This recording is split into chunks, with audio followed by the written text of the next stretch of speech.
नमस्कार, मी करणसिंह पवार. आपण पाहत आहात लोकशाही मराठी बुलेटिनमध्ये आपल्या सर्वांचं स्वागत. बुलेटिनच्या सुरुवातीला एक मोठी बातमी इथे. आज राज्यभरात ठिकठिकाणी महाराष्ट्र बंदची हाक देण्यात आली. जरांगे पाटील यांच्या समर्थनार्थ ही बंदची हाक देण्यात आलेली आहे. मराठा क्रांती मोर्चाकडून बंदची हाक देण्यात आलेली आहे. राज्यभरात ठिकठिकाणी बंदची हाक देण्यात आली आहे. मनोज जरांगे पाटील यांचं सध्या उपोषण सुरू आहे.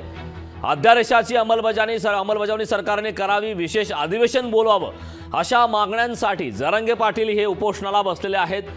आणि जरांगे पाटील यांच्या समर्थनात ही बंदची हाक देण्यात आलेली आहे. आज राज्यभरात ठिकठिकाणी महाराष्ट्र बंदची हाक देण्यात आलेली आहे. मराठा क्रांती मोर्चाकडून ही बंदची हाक देण्यात आलेली आहे. त्यामुळे बंदला प्रतिसाद देखील पाहायला मिळतोय, कारण मराठा क्रांती मोर्चाकडूनही या बंदची हाक आता देण्यात आलेली आहे. जरांगे पाटील यांच्या समर्थनात ही बंदची हाक देण्यात आलेली आहे. ठिकठिकाणी महाराष्ट्रात बंदची हाक आहे. खरं तर जरांगे पाटील यांच्या उपोषणाचा आज 5वा दिवस आहे. जरांगे पाटील यांच्या समर्थनात ही बंदची हाक देण्यात आली.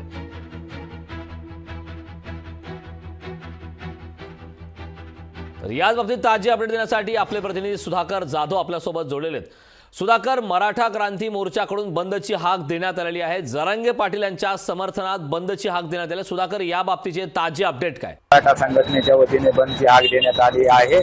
मनोज जरांगे पाटील यांच्या उपोषणाला पाठिंबा म्हणून ही बंदची हाक देण्यात आलेली आहे. मनोज जरांगे पाटील यांचा उपोषणाचा आजचा 5वा दिवस आहे आणि जरांगे पाटलाची प्रकृती खालावत जात आहे. प्रशासनाच्या वतीने या ठिकाणी जरांगे पाटलाचे उपोषण सोडावं अशी देखील मागणी एकीकडे केली जाते. त्याच अनुषंगाने आज राज्यभरामध्ये बंदचं आवाहन करण्यात आलेलं आहे. जालनामध्ये आज देखील बंदची हाक देण्यात आली आहे. सकल मराठा समाजाच्या वतीने जालना जिल्हा बंदची हाक देण्यात आली आहे. जालना जिल्ह्यातील काही मुख्य बाजारपेठ आज सकाळपासूनच बंद आहे. मात्र जालना शहरामध्ये सध्या तरी काय सुरळीत आहे. सध्या तरी कुठल्याही प्रकारचा या ठिकाणी बंदचा परिणाम या ठिकाणी जाणवत नाहीये. मात्र भुसारचं जे मार्केट आहे जालना शहरातील, तो सध्या कडकडीत बंद असल्याचं पाहायला मिळत आहे. खरं नक्कीच सुधाकर, तू आपल्याशी असाच जोडलेला राहा. माझ्यासोबत माझा सहकारी धाराशिवमधून ओमकार कुलकर्णी जोडलेला आहे. ओमकार, राज्यभरात ठिकठिकाणी महाराष्ट्र बंदची हाक देण्यात आली आहे. जरांगे पाटील यांच्या समर्थनात ही बंदची हाक देण्यात आलेली आहे. धाराशिवमध्ये या बंदला नेमका कसा प्रतिसाद पाहायला मिळतोय? जर पाहिलं तर मराठा आरक्षणाची ही जी लढाई सुरू झालेली होती तेव्हा अगदी सुरुवातीपासूनच धाराशिव जिल्ह्यात या आंदोलनाला खूप मोठा प्रतिसाद मिळालेला पाहायला मिळाला. जरांगे पाटील यांनी ज्या धाराशिव जिल्ह्यामध्ये सभा घेतल्या होत्या त्याला देखील मोठ्या प्रमाणात प्रतिसाद मिळालेला पाहायला मिळाला होता. याच अनुषंगानं जरांगे पाटलांनी आता हे जे काही आमरण उपोषण सुरू केलेलं आहे त्याला देखील मोठा प्रतिसाद मिळताना पाहायला मिळतोय. धाराशिव जिल्ह्यातील 8ही तालुक्यात हा जो आजचा जो महाराष्ट्र बंद पुकारलेला आहे त्याला कडकडून चांगला प्रतिसाद मिळताना पाहायला मिळतोय. एकंदरीतच जर पाहिलं तर धाराशिव जिल्ह्यातील जे काही व्यापारी आहेत त्यांनी आपली दुकाने जी आहेत ती बंद ठेवलेली आहेत. जिल्ह्यातील शाळा महाविद्यालयांना देखील आज सुट्टी देण्यात आलेली आहे. एकंदरीतच जर पाहिलं तर हे जे काही आंदोलन सुरू आहे मराठा आरक्षणासाठी मनोज जरांगे पाटलांचं, त्यामध्ये मनोज जरांगे पाटलांची प्रकृती कुठंतरी एकीकडं खालावत असताना दुसरीकडं मराठा समाज जो आहे तो त्यांच्या पाठीशी खंबीरपणे उभा असलेला पाहायला मिळतोय. नक्कीच ओमकार, याबाबतचे वेळोवेळी तुझ्याकडनं अपडेट घेतच राहू. मात्र नांदेडमधून देखील आपले प्रतिनिधी कमलाकर बिरादार आपल्यासोबत जोडलेले आहेत.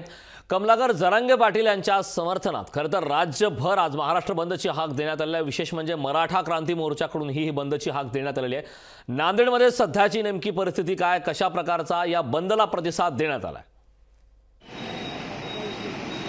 नक्कीच, कारण जरांगे पाटलांच्या प्रकृतीमध्ये बिघाड होत चालली आहे तसं मराठा समाज हा आक्रमक होताना पाहायला मिळतो. सरकारने जी आश्वासनं दिली होती ती आश्वासनाची पूर्तता होत नसल्यामुळं जरांगे पाटील यांनी पुन्हा एकदा उपोषणाचं हत्यार उपसलेलं आहे. मात्र त्यांची प्रकृती खालावत असल्यामुळं मराठा समाजामध्ये जी आक्रमकता पाहायला मिळते आणि महाराष्ट्र बंदची हाक जी आहे ती देण्यात आलेली आहे.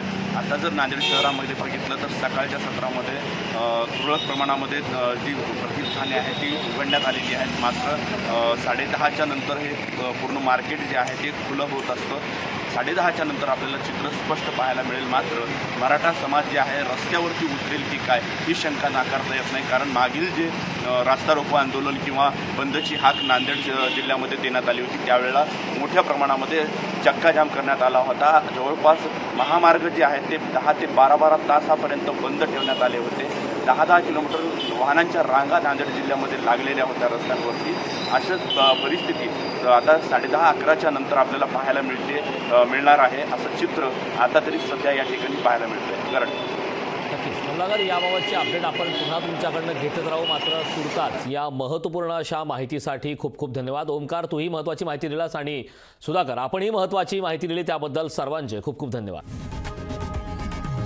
लोकशाही मराठी ऐका, पहा, जागरूक रहा.